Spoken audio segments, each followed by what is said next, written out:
It's been a really, really, really brutal stretch for the Arizona Diamondbacks. Right now, they're 39-39, and they had an awful series against the Tigers. I mean, just awful. Not even just because they lost the series, but because of all the injuries that took place. So we had Ryan Nelson get hurt. We had Michael Soroka get hurt. And we had Jordan Lawler get hurt. So one of the Diamondbacks' best hitters and probably their second and third best pitchers all go down in the same weekend. And the Ryan Nelson news was announced Friday morning or Thursday evening, I can't remember. And then we saw Soroka and Jordan Lawler go down. Oh, not to mention, we also heard that AJ Puck is not going to be reevaluated until another 4 weeks from Friday as well. So that was another gut punch. We already know that Corbin Burns is not going to be back in a Diamondbacks uniform probably until the end of August. And if that's the case, I'm going to go on. I'm going to make a prediction right now and say guy's probably not coming back this season if unless the Diamondbacks are in the mix at the end of the season, and the way they're playing right now, it just doesn't feel like it. Because Zach Gallen had one of his worst performances Saturday night as an Arizona Diamondback. He gave up 9 runs. His ERA dropped to 6.1 ERA or about there, and he was booed off the field in Chase Field. That's how bad it got. Oh, and I was booing from my couch too. I was booing from my couch. It was a really rough watch. And then Yilbert Diaz came in and was bad. I mean, just really bad. Couldn't get any outs. Diamondbacks ended up giving 10 runs combined in an inning. Zach Gallen gave up 3 of those runs, and Yilbert gave up 7. And then yeah, Diamondbacks DFA'd him the next day. And it sucks because he's a guy that us fans were excited about a couple years ago, and it just never really happened. And it's just another Diamondbacks pitching casualty. They just haven't been able to develop pitchers outside of Ryan Nelson for some reason. And you could argue that they haven't even really been able to develop Ryan Nelson, but you go through the list. It's Gilbert Diaz, it's Tommy Henry, it's Brandon Fott, like all these guys that they've drafted and they've tried to develop, just have not developed into very good MLB starting pitchers. That is something that needs to change if this franchise is ever going to get out from underneath the Dodgers shadow. Um but yeah, that's the pitching. It's unbelievably bad for the Diamondbacks right now. And if the pitching's bad and the offense is still bad, which we've talked about before, this Diamondbacks team is going nowhere. They lost game 1 yesterday against the St. Louis Cardinals 3-2. They're 39-39. They're a few teams back of the wild card race, and the schedule ain't getting any easier.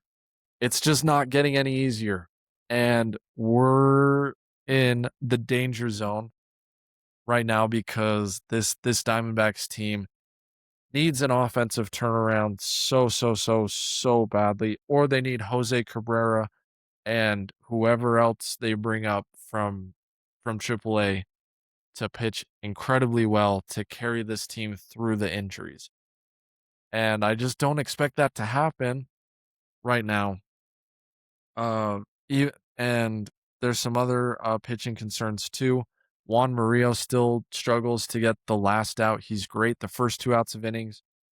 Moment it comes, and then it comes to getting that final out, and over again last year.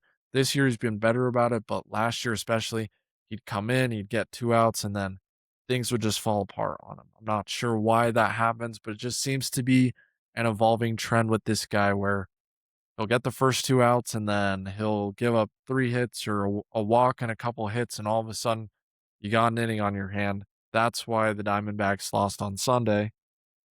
Similar thing kind of happened yesterday with Merrill Kelly. And as maybe good as the start looked for Merrill, it was still so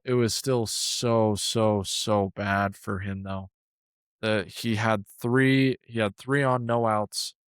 First inning, just terrible, terrible. Uh, Lined out to Perdomo, and then he got a double play ball to get out of the inning without any runs, but it did not look good. And then later on, he gave up 3 runs in an inning that also didn't look good.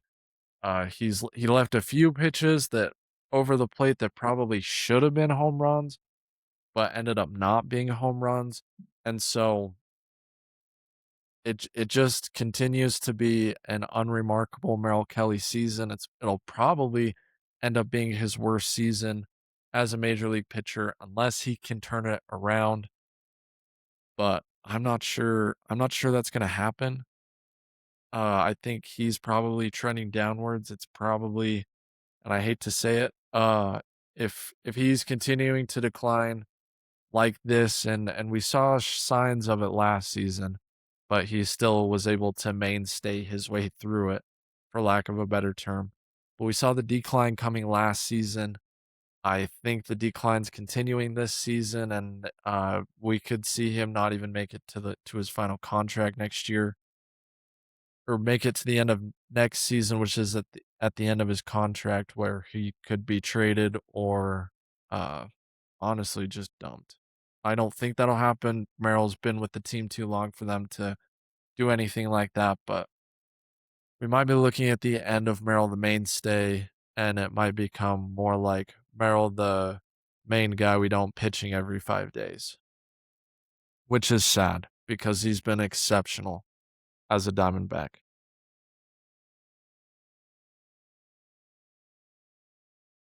All right, now let's get to the offense, which continues to be really bad.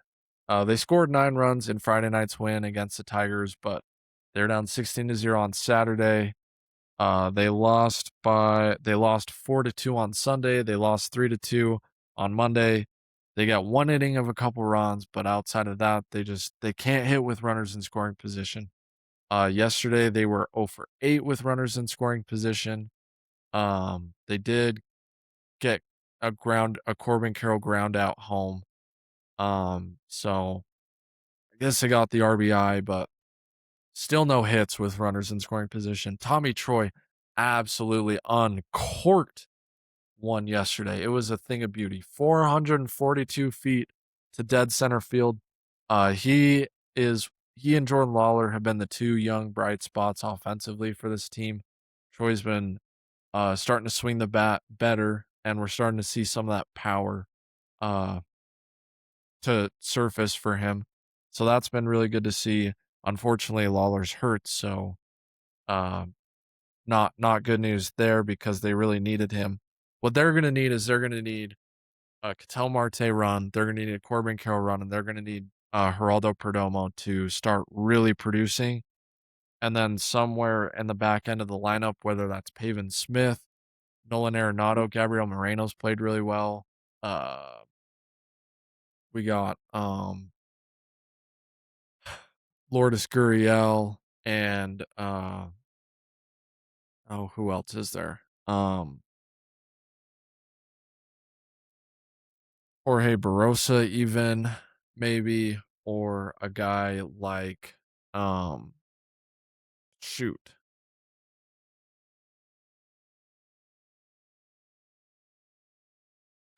Okay, we'll come back to that. But we're Adrian Del Castillo. Duh. I knew that, guys. Come on. It's hard. I don't have all the names in front of me, so give me a break. But we're gonna need those back end of the lineup guys to figure it out and get going offensively for this Diamondbacks team to not absolutely crater before the All-Star break. If I had to predict it right now, I think we're well below 500 at the All-Star break. But that's contingent on if these guys are not hitting the ball right now. Maybe they can in the next month. Maybe there's an offensive turnaround coming for this team. But I'm not sure. And part of that is because I think we traded away 2 guys during the offseason that if we're on our team, we'd be playing much better. And it's just so frustrating especially every time I see a highlight from these guys. It makes me even more mad at our current offensive state because Blaze Alexander right now is hitting 304 with a 774 OPS. I got these stats on Monday morning, so these might be a little out of date, but not in, but we're at the point now where they're about accurate. And Jake McCarthy is hitting 292 with an 802 OPS, had a game-winning triple yesterday, and Blaze has been hitting the cover off the baseball over the last few weeks. Yeah, we gave up a third baseman or center fielder and Blaze Alexander, and we gave up one of the better outfielders in our farm system over the last few years in Jake McCarthy. And both of those guys are playing really well for other teams. It's so frustrating. It makes keeping Alec Thomas and trading those guys look even worse. And we have gotten zero production from any of the guys that we traded, that we got back in those trades. So that's been an even more frustrating development. Is we traded for a reliever from the Orioles. Has he done anything? No. I don't even remember who was in the Jake McCarthy trade. Has that guy done anything? Definitely not. So, uh, just just really bad roster moves uh by Mike Hazen. I didn't hate them at the time. I understood why at the time, but it just hasn't gone well. Hasn't gone well for Hazen this year as far as the moves he's made outside of Nolan Arenado.